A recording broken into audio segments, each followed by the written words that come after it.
ഓം ശാന്തി. ജീവിതത്തിൽ സന്തോഷമായിരിക്കണോ അതോ സങ്കടത്തോടെ ജീവിക്കണോ? രണ്ടും നിങ്ങളുടെ ചോയ്സാണ്. നമുക്കറിയാലോ, ഒരു വിത്തിട്ട് കഴിഞ്ഞാൽ ആ വിത്ത് തീർച്ചയായിട്ടും മുളച്ചു വരും. അതിൽ നിന്ന് ഏത് വിത്ത് നട്ടോ അതിൻ്റെ പഴയ നമുക്ക് കിട്ടാറുള്ളൂ.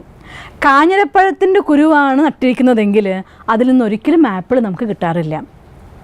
ഏത് വിത്തിട്ടോ അതിൻ്റെ പഴം നമുക്ക് കിട്ടും. കർമ്മം എന്ന് പറയുന്നത് വിത്താണ്.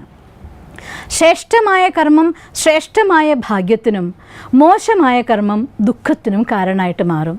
കർമ്മം തിരഞ്ഞെടുക്കുമ്പോൾ ഞാൻ എന്ത് കർമ്മം ചെയ്യണം എന്ന് നമ്മൾ നിശ്ചയിക്കാത്തിടത്തോളം ജീവിതത്തിൽ ദുഃഖം വരുമ്പോൾ എന്തിനാ ഭഗവാൻ എനിക്കൊരു ദുഃഖം തന്നേന്ന് ചോദിക്കുന്നതിൽ യാതൊരു അർത്ഥവുമില്ല. നമ്മുടെ കർമ്മമാണ് സുഖദുഃഖങ്ങൾക്ക് ആധാരമാവുന്നത്. കർമ്മം ഞാൻ ഒന്നുകൂടെ ഡിഫൈൻ ചെയ്യുകയാണ്. നമ്മുടെ സങ്കല്പം, വാക്ക്, ഇന്ദ്രിയങ്ങൾ കൊണ്ടുള്ള പ്രവൃത്തി മൂന്നും ആത്മാവിനെ സംബന്ധിച്ചിടത്തോളം കർമ്മം തന്നെയാണ്. ഓരോന്നും ഊർജത്തിൻ്റെ പ്രസരണം തന്നെയാണ്. അതുകൊണ്ട് ഏത് ഊർജ്ജമാണോ ഞാൻ ഡെപ്പോസിറ്റ് ചെയ്യുന്നത് ആ ഊർജ്ജം എനിക്ക് തിരിച്ചു കിട്ടും എന്നതിൽ യാതൊരു സംശയവുമില്ല. അതുകൊണ്ട് നല്ല കർമ്മങ്ങൾ ചെയ്യാനും നല്ല സന്തോഷത്തെ തിരഞ്ഞെടുക്കാനും നമുക്ക് ഫ്രീഡം ഉണ്ട്. അതിനാർക്കും കൈകടത്താനാവില്ല.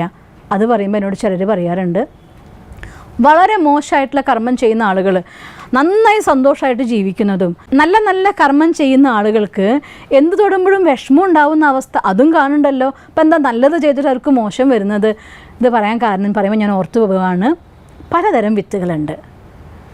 നമ്മൾ ഈ മഴക്കാലത്ത് അങ്ങ് മഴ പെയ്യാൻ തുടങ്ങിയപ്പോൾ കാശിത്തുമ്പച്ചെടി, കുഞ്ഞു കുഞ്ഞു തവരകൾ, ഒരുപാട് കൊച്ചു കൊച്ചു ചെടികളെല്ലാം മുളച്ചു പൊന്തി.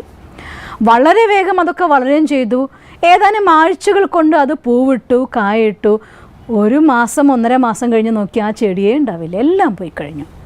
അതേസമയം ഒരു തെങ്ങിൻ്റെ വിത്താണെങ്കിലോ, തെങ്ങിൻ്റെ വിത്ത് വീണാൽ അത് മുളയ്ക്കാൻ തന്നെ മാസങ്ങൾ, മുളച്ച് കഴിഞ്ഞ് മരമായി വരാൻ വർഷങ്ങൾ, വർഷം കഴിഞ്ഞ് പഴം തരാൻ തുടങ്ങിക്കഴിഞ്ഞാൽ തലമുറകളോളം നമുക്ക് പഴം തരും. ഒരു കർമ്മം ഏത് സമയത്ത് നിങ്ങൾക്കതിന് റിസൾട്ട് തരണം എന്നത് അതിലേക്ക് ഞാൻ ഡെപ്പോസിറ്റ് ചെയ്യുന്ന ഊർജത്തിൻ്റെ ആധാരത്തിലാണ്. ഇന്ന് ഇമോഷണലി കൺട്രോൾ ചെയ്യാൻ പറ്റാതിരിക്കുമ്പോൾ, വൈകാരികമായ ചില നിമിഷങ്ങളിൽ മനുഷ്യന്മാർ എനിക്കുണ്ടായ നഷ്ടത്തിൻ്റെ ആഘാതം ഞാൻ അനുഭവിക്കുമ്പോൾ പ്രതികാരം പോലുള്ളതായിരിക്കുന്ന ഹീനഭാവന മനസ്സിലുണർന്നു വരികയും ആ ഒരു സമയത്ത് ആ ഒരു ഫീലിങ്ങിൻ്റെ ആധാരത്തിൽ എന്തൊക്കെയോ ചെയ്തു കൂട്ടുകയും പിന്നെ പശ്ചാത്തപിക്കുകയും ചെയ്യും. കഷ്ടം, ഞാൻ ചെയ്യാൻ പാടില്ലായിരുന്നു, ഇത്രയൊന്നും ആയിത്തീരുന്നു ഞാൻ വിചാരിച്ചില്ലായിരുന്നു, ഇങ്ങനെ അവരുടെ ജീവിതത്തിന് സംഭവിക്കുമെന്ന് ഞാൻ വിചാരിച്ചില്ലായിരുന്നു. ഇങ്ങനെയൊക്കെ പിന്നീട് പശ്ചാത്തപിക്കുകയും ചെയ്യും. പിന്നീട് പശ്ചാത്തപിച്ചിട്ട് ചെയ്ത കർമ്മത്തെ തിരിച്ചെടുക്കാൻ പറ്റുമോ? ഉണ്ടാക്കിയ നഷ്ടത്തിന് തിരിച്ചു കൊടുക്കാൻ പറ്റുമോ? സാധ്യമല്ല. അതുകൊണ്ട് അത്തരത്തിൽ അറിഞ്ഞുകൊണ്ട് ഒരു കർമ്മം ചെയ്യാൻ ചിലർത്ഥം തെങ്ങിൻ തൈ നടുകയാണ് എന്ന് ഉറപ്പിച്ചോളൂ. ഇവർക്കത് വിഷമം ഉണ്ടാവുന്നും നഷ്ടം ഉണ്ടാവുന്നും പ്രശ്നം ഉണ്ടാവുന്നും മനസ്സിലാക്കിക്കൊണ്ട് തന്നെ എൻ്റെ ഉള്ളിലുണ്ടായതായിട്ടുള്ള വെറുപ്പ്, വൈരാഗ്യം, ക്രോധം, അഹങ്കാരം ഇങ്ങനെയുള്ളതായിരിക്കുന്ന ഹീനമായിരിക്കുന്ന ഫീലിങ്സിനെ അഥവാ ഹീനമായിരിക്കുന്ന സംസ്കാരങ്ങളെ, ദുർവികാരങ്ങളെ സംതൃപ്തിപ്പെടുത്താൻ വേണ്ടി നമ്മൾ ചെയ്യുന്ന ഏതൊരു കർമ്മവും താൽക്കാലികമായിട്ട് നിങ്ങളെ ജയിപ്പിക്കുകയായിരിക്കും, സദാകാലത്തേക്ക് നമ്മളെ ദുഃഖിപ്പിക്കും. അതുകൊണ്ട് കർമ്മം ഊർജ്ജ രൂപത്തിലാണ് ഡെപ്പോസിറ്റ്. കാർമിക് അക്കൗണ്ടിൻ്റെ ബാങ്കിൽ എല്ലാം ഊർജ്ജ രൂപത്തിലാണ്. പച്ചക്കറി വാങ്ങാൻ പോകുമ്പോൾ 5 രൂപയ്ക്ക് വഴുതനങ്ങയും 5 രൂപയ്ക്ക് വെണ്ടയ്ക്കയും കിട്ടി. കുറച്ച് നാൾ കഴിഞ്ഞ ശേഷം ഞാൻ 10 രൂപ പച്ചക്കറിക്ക് വേണ്ടി ചിലവഴിച്ചു എന്നുള്ള കണക്കേ ഉള്ളൂ. അന്ന് വെണ്ടയ്ക്ക വാങ്ങിച്ചോ വഴുതനങ്ങ വാങ്ങിച്ചോ യുവർ ചോയ്സ്. പക്ഷേ എത്ര രൂപ ചിലവഴിച്ചു അതേ നമ്മൾ നോക്കാറുള്ളൂ. ഇൻ ദ സെയിം വേ ഞാനൊരു കർമ്മം ചെയ്യുന്ന സമയത്ത് എത്ര എനർജി ഞാൻ ആ കർമ്മത്തിലേക്ക് വേണ്ടി ഡെപ്പോസിറ്റ് ചെയ്തു, അതാണ് അത് റിട്ടേൺ വരുന്നതിൻ്റെ കാലഘട്ടത്തിൻ്റെ കണക്ക്. ചിലപ്പോൾ ചില കർമ്മങ്ങൾ ഒരുപാട് മോശമായിട്ട് ചെയ്തു. എൻ്റെ ഏതെങ്കിലും ഒരു നല്ല കർമ്മത്തിൻ്റെ അക്കൗണ്ടിൽ ഞാൻ ജീവിക്കുന്ന സമയമാണെങ്കിൽ തത്സമയം സുഖമായിട്ടങ്ങ് കടന്നു പോകും. പക്ഷേ കൊടുത്ത ഊർജം തിരിച്ചു വരാതിരിക്കില്ല. ഊർജം തിരിച്ചു വരുമ്പോഴത്തേക്കും ചിലപ്പോൾ ഞാൻ എൻ്റെ ഉടുപ്പ് മാറ്റിയിട്ടുണ്ടാവും, ഈ ഉടുപ്പ് മാറ്റി വേറൊരു ഉടുപ്പിൽ കയറിയിട്ടുണ്ടാവും എന്ന് കരുതി ആത്മാവിനെ ആ ഊർജം വിട്ടു പോവില്ല. അത് പിന്നാലെ തന്നെ വരികയും ചെയ്യും. അടുത്തത് നിങ്ങൾ കുട്ടിയായിട്ടേ ഉണ്ടാവുള്ളൂ, അപ്പോഴത്തേക്ക് അത് തിരിച്ചു വന്നിട്ടുണ്ടാവും. കുട്ടിക്കാലം തൊട്ട് കഷ്ടപ്പെടാൻ തുടങ്ങി പാവം, കുട്ടിക്കാലം തൊട്ട് ഇങ്ങനെയൊക്കെ അനുഭവിക്കുന്നു പാവം, കൊടുത്തു വെച്ചത് തിരിച്ചു വരികയാണ്. ഞാൻ ഈ പറഞ്ഞതിൻ്റെ അർത്ഥം ദുഃഖം അനുഭവിക്കുന്നവരുടെ അടുത്ത്, വിഷമം അനുഭവിക്കുന്നവരുടെ അടുത്ത് സഹാനുഭൂതി വേണ്ട എന്നുള്ളതല്ല. അവരുടെ കർമ്മത്തിൻ്റെ ഫലമാണ് അവരനുഭവിക്കുന്നത്. പക്ഷെ നമ്മുടെ കർമ്മം എന്താണ്? നമ്മുടെ ധർമ്മം എന്താണ്? കരുണയാണ് ധർമ്മം. അവരോട് സഹാനുഭൂതി കാണിച്ചുകൊണ്ട് സഹായിച്ചുകൊണ്ട് ആ ദുഃഖത്തിൽ നിന്ന് കയറാൻ വേണ്ടി അവർക്ക് കൊടുക്കാവുന്നതും ചെയ്യാവുന്നതുമായിരിക്കുന്ന എല്ലാ രീതിയിലുള്ള സഹായ സഹകരണങ്ങളും സ്നേഹവും വാത്സല്യവും കെയറിങ്ങും ഷെയറിങ്ങും എല്ലാമാണ് നമ്മുടെ ധർമ്മം. അതുകൊണ്ട് മറ്റുള്ളവരോടുള്ള ഭാവനയിൽ നമുക്ക് വ്യത്യാസം വരാനല്ല ഈ ജ്ഞാനം നമുക്ക് സഹായിക്കുന്നത്. എൻ്റെ ലൈഫിലുണ്ടാവുന്ന പ്രശ്നങ്ങൾക്ക് എന്തുകൊണ്ട് എനിക്കിങ്ങനെ സംഭവിച്ചു, എന്തേ അവർക്കുണ്ടായിട്ടില്ല എന്നതായിട്ടുള്ള വിഷമത്തിൽ നിന്ന് നമുക്ക് അതിജീവിക്കാൻ വേണ്ടി പറഞ്ഞു തരികയാണ്.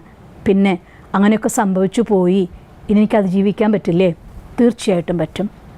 എത്ര ഉദാഹരണങ്ങൾ സമൂഹത്തിൽ നമ്മുടെ അടുത്തുണ്ട്. അരുണിമ സിൻഹ എന്നതായിട്ടുള്ള ആ ഒരു വോളിബോൾ പ്ലെയറായിരുന്ന പെൺകുട്ടി ഇന്ന് എവറസ്റ്റ് കീഴടക്കിക്കൊണ്ട് ലോകത്തിൻ്റെ മുന്നിൽ കിരീടം ചൂടിയ പെൺകുട്ടി. കഥ നിങ്ങൾ ഇൻ്റർനെറ്റിൽ നോക്കിയാൽ വിശദമായിട്ട് നിങ്ങൾക്ക് പഠിക്കാൻ പറ്റും. ഒരുപാട് പ്രചോദനമാണ്. ഏതോ പാപകർമ്മത്തിൻ്റെ അക്കൗണ്ട്. വോളിബോൾ പ്ലെയർ ആയിരുന്ന കുട്ടി ട്രെയിനിൽ യാത്ര ചെയ്യുമ്പോൾ കുറച്ച് തെമ്മാടികൾ കുട്ടിയെ വലിച്ചെറിയുന്നു പുറത്തേക്ക്. മറ്റൊരു ട്രെയിനിലിടിച്ചു വീണു, കാല് മുറിച്ചു മാറ്റപ്പെട്ടു. എന്തൊക്കെ ദുഃഖങ്ങൾ അനുഭവിച്ചു ജീവിതത്തിൽ. അപ്പോഴും മനസ്സിൽ ഒരൊറ്റ ദൃഢസങ്കല്പമായിരുന്നു, ഇങ്ങനെ എന്നെ മോശമാക്കിയവർക്ക് മുന്നിൽ വളരെ നല്ല ഒരു സക്സസ്സിലൂടെ ഞാൻ മറുപടി കൊടുക്കും. ഇതാണ് യഥാർത്ഥമായിരിക്കുന്ന പ്രതികാരം. നമ്മുടെ വിജയം കൊണ്ടാണ് മറ്റൊരാൾ പ്രതികാരം ചെയ്യേണ്ടത്. നമ്മുടെ വിജയത്തിന് വേണ്ടി മറ്റുള്ളവർ താഴ്ത്തിക്കെട്ടിയിട്ടല്ല, നമുക്ക് ഉയരുന്നതിനൊപ്പം മറ്റുള്ളവർ ഉയരാൻ സഹായിച്ചുകൊണ്ടാണ് യഥാർത്ഥ പ്രതികാരം. ആ രീതിയിൽ ജീവിതത്തിൽ നേടിയേ പറ്റൂ എന്നുള്ള ഉറച്ച വിശ്വാസത്തോടു കൂടി ആ കോച്ചിൻ്റെ അടുത്ത് ചെന്നപ്പോൾ ആ കോച്ച് ആ കുട്ടിയോട് എന്താ അറിയോ? മോളെ, നിനക്ക് ഈ ഒരു അവസ്ഥയിൽ ഇങ്ങനൊരു തോട്ട് വന്നില്ലേ, നീ കീഴടക്കി കഴിഞ്ഞിരിക്കുന്നു എന്നാണ്. ജീവിതത്തിൽ അവസാനം കീഴടക്കി ലോകത്തിൻ്റെ ആദരവ് ഏറ്റുവാങ്ങുമ്പോൾ, പ്രസിഡൻറ്റിൻ്റെ മെഡൽ വാങ്ങുമ്പോൾ ജീവിതത്തിൽ ഇന്നലെ ചെയ്തതായിരിക്കുന്ന നെഗറ്റീവ് അക്കൗണ്ട് ടോട്ടലി ക്ലോസ്ഡ്, ഒരു പോസിറ്റീവ് അക്കൗണ്ട് ക്രിയേറ്റഡ്. പറ്റില്ല എന്നില്ല, പക്ഷേ അതിനനുസരിച്ചതായിട്ടുള്ള ഹാർഡ് വർക്ക് അത്യാവശ്യമാണെന്ന് മാത്രം. അതുകൊണ്ട് ജീവിതത്തിൽ എന്ത് തന്നെ വേണം, ഞാൻ കാലൊടിഞ്ഞ് കിടക്കുമ്പോഴും ഹാപ്പി ആയിട്ടിരിക്കണോ അത് അൺഹാപ്പി ആയിരിക്കണോ, അത് നമ്മുടെ കയ്യിലുള്ള ഘടകമാണ്. അതുകൊണ്ട് തോട്ട്സിനെ പോസിറ്റീവ് ആക്കൂ, സദാ സന്തോഷമായിട്ടിരിക്കാൻ വേണ്ടി നമുക്ക് പഠിക്കുകയും ചെയ്യാം. ഓം ശാന്തി. ദിവസം തോറും ജീവിത വിജയങ്ങൾക്ക് വെളിച്ചം വീശുന്ന പുത്തൻ വീഡിയോകൾക്കായി ഞങ്ങളുടെ യൂട്യൂബ് ചാനൽ സബ്സ്ക്രൈബ് ചെയ്യൂ. നോട്ടിഫിക്കേഷൻ ലഭിക്കുന്നതിനായി ബെൽ ഐക്കൺ ക്ലിക്ക് ചെയ്യൂ. ഒപ്പം ഞങ്ങളുടെ ഫേസ്ബുക്ക്, ട്വിറ്റർ, ഇൻസ്റ്റാഗ്രാം പേജുകൾ ഫോളോ ചെയ്യൂ. നന്ദി.